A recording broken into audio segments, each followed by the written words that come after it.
Greetings, friends. Welcome back to the broadcast. Today we are starting our week with some wisdom, some encouragement from the Psalms and from the Proverbs. We're looking at Psalm 63, 64 today, and Proverbs chapter 11. Now, Psalm 63 and 64 are both Psalms of David, and it seems to be a continuation of the theme of the last few Psalms, where he's feeling the pressure of those who are pursuing him or those who want to take his life, and he's really leaning into God and proclaiming these truths about God's protection and about how trustworthy the Lord is and how, these traps, these snares that the enemies are laying for him and for his life, they themselves will fall into. And so Psalm 63 is only 11 verses, and Psalm 64 is only 10 verses. And I think if you open up your hearts this morning, you're going to be blessed. The very first verse really jumps out to me, and I made a little short, which will go up probably tomorrow, talking about that, but I'm going to talk about it here on the podcast as well, obviously. So let's just jump into that first verse, and then I want to read you some commentary from Matthew Henry, and then we'll just finish out the psalm here. So Psalm 63, verse 1. O God, thou art my God. Early will I seek thee. My soul thirsteth for thee, my flesh longeth for thee, in a dry and thirsty land, where no water is, to see thy power and thy glory. So have I seen thee in the sanctuary. The Bible, so please note, the Bible often talks about this idea of seeking God early. There's something about it, my friends. There's something about the early morning. And I can attest to this because I've been doing it for a very long time. Getting up before anybody else in the house is awake. There's nothing but black, dark sky coming through the windows because the sun still hasn't risen.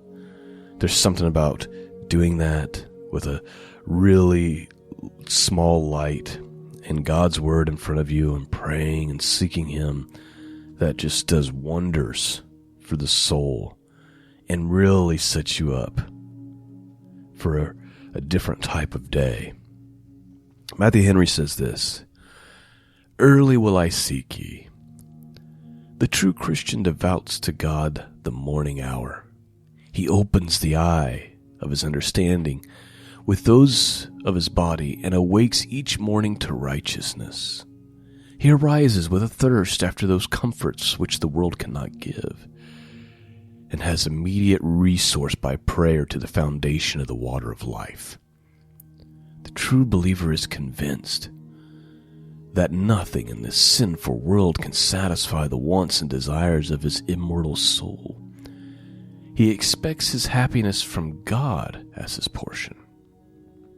When faith and hope are most in exercise, the world appears a weary desert, and the believer longs for the joys of heaven, of which he has some foretaste in the ordinances of God upon earth.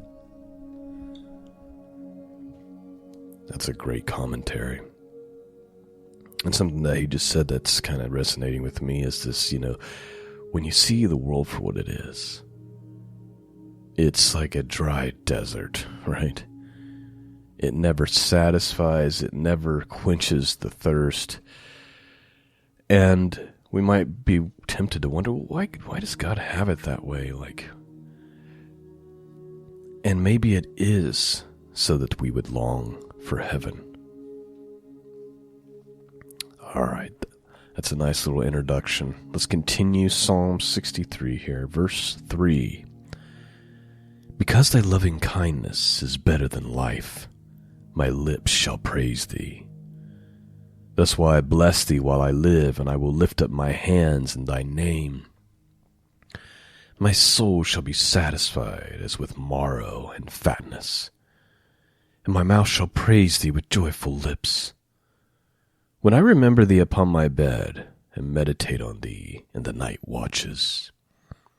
Because thou hast been my help, therefore in the shadow of thy wings will I rejoice. My soul followeth hard after thee, thy right hand upholdeth me. But those that seek my soul to destroy it shall go into the lower parts of the earth. They shall fall by the sword, they shall be a portion for foxes. But the king shall rejoice in God. Every one that sweareth by him shall glory. But the mouth of them that speak lies shall be stopped. Psalm 64. Hear my voice, O God. In my prayer preserve my life from fear of the enemy. Hide me from the secret counsel of the wicked, from the insurrection of the workers of iniquity, who whet their tongue like a sword, and bend their bows to shoot their arrows, even bitter words, that they may shoot in secret at the perfect. Suddenly do they shoot at him, and they fear not. They encourage themselves in an evil matter. They commune of the laying of snares privately. They say, who shall see them? They search out iniquities. They accomplish a diligent search. Both the inward thought of every one of them and the heart is deep. But God shall shoot at them with an arrow. Suddenly they shall be wounded. So they shall make their own tongues to fall upon themselves. All that see them shall flee away. And all men shall fear and shall declare the work of God, for they shall wisely consider of his doing. The righteous shall be glad in the Lord, and shall trust in him. And all the upright in heart shall glory. And that is our encouragement from the Psalms this morning. I pray you've been blessed by that reading. Let's have a look at our Proverbs. See if we can get some wisdom here. We're ready for Proverbs chapter 11 today. Let's have a look. Verse 1, King James Bible. A false balance is abomination to the Lord, but a just weight is his delight. When pride cometh, then cometh shame, but with the lowly is wisdom. The integrity of the upright shall guide them, but the perverseness of transgressors shall destroy them. Riches profit not in the day of wrath, but righteousness delivereth from death. The righteousness of the perfect shall direct his way, but the wicked shall fall by his own wickedness. The righteousness of the upright shall deliver them, but transgressors shall be taken in their own naughtiness. Please note, 3 verses there, really speaking about one thing. The righteousness will be preserved by their righteousness, and the devices of the wicked will be useless in the day of judgment.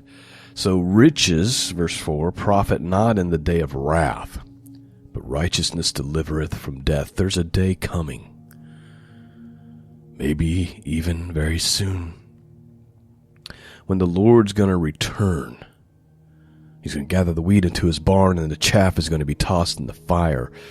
My friends, the only thing that's going to stand is the blood of Christ. People have spent their entire lives committed to accumulating riches and pleasures. Those things are going to be useless in the day of wrath. The only thing that'll stand is righteousness. Let's just read those 3 verses again and continue on here.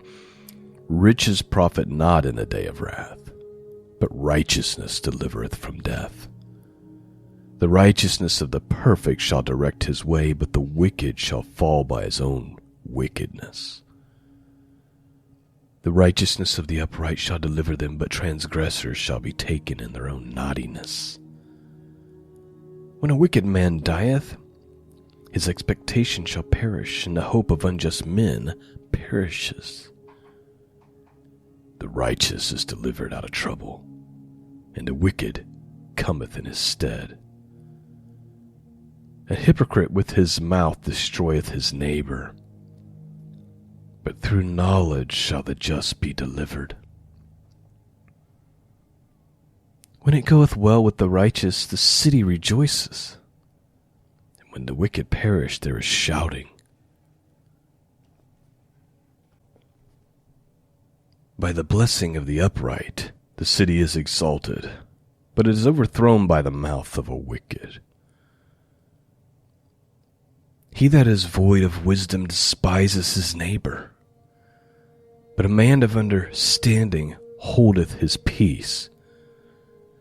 A talebearer revealeth secrets, but he that is of a faithful spirit concealeth a matter. Please note, bring this up all the time, maybe to a fault, but I just feel like it's important. Over and over and over, the Proverbs speak of the wisdom of keeping your mouth shut. There's wisdom in just being quiet. Lord, guard the door to our mouths. All of us need this a little bit. Even those of us who are really practiced in doing this need more help. Right? Like everybody needs help in this. It's a matter of how much help do you need? Some people, this may be the most grievous sin in their lives.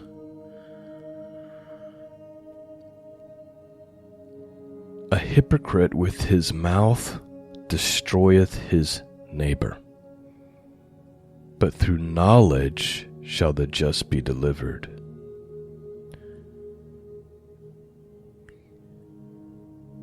He, verse 12, let's read those two verses again. He that is void of wisdom despises his neighbor, but a man of understanding holdeth his peace. A talebearer, in other words, a gossip, revealeth secrets. Have you ever worked in an office environment where somebody can't keep their mouth closed?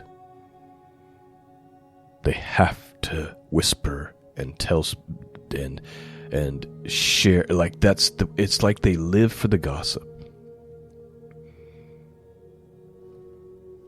A talebearer revealeth secrets, but he that is of a faithful spirit concealeth a matter. Verse 14, where no counsel is, the people fall, but in the multitude of counselors there is safety. He that is surety for a stranger shall smart for it, and he that hateth suretyship is sure.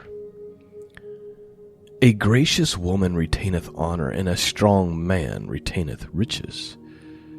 The merciful man doeth good to his own soul, but he that is cruel troubleth his own flesh. The wicked worketh a deceitful work, but to him that soweth righteousness shall be a sure reward.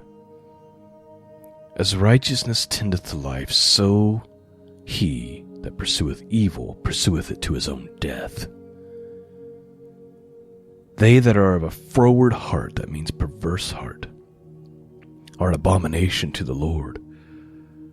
But such as upright in their way are his delight. Though hand join in hand, the wicked shall not be unpunished, but the seed of the righteous shall be delivered. As a jewel of gold in a swine's snout, so is a fair woman, which is without discretion. Man, that hurts, doesn't it? That's a verse that you probably can get canceled for in today's culture. And so, as a result, I'm just going to read it again. As a jewel of gold in a swine's snout, so is a fair woman which is without discretion. The desire of the righteous is only good, but the expectation of the wicked is wrath. There is that scattereth, and yet increases, and there is that withholdeth more than is meet, but is tendeth to poverty. It's the idea that generosity comes back in buckets, but hoarding does not. Verse 25, the liberal soul shall be made fat, and he that watereth shall be watered also himself. He that withholdeth corn, the people shall curse him, but blessing shall be upon the head of him that selleth it. He that diligently seeks good procureth favor, but he that seeketh mischief, it shall come unto him. He that trusteth in his riches shall fall, but the righteous shall flourish as a branch.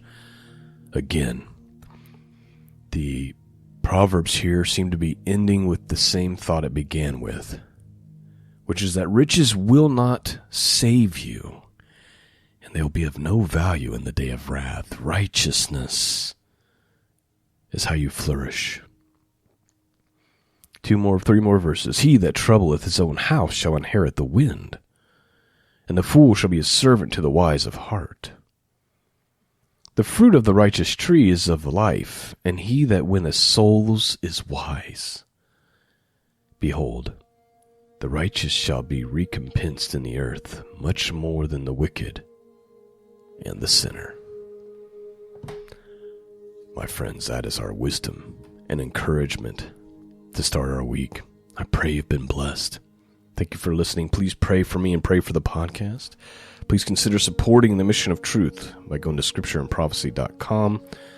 Support and donate tab at the top. Peace and grace be with all of you. And until next time, God bless.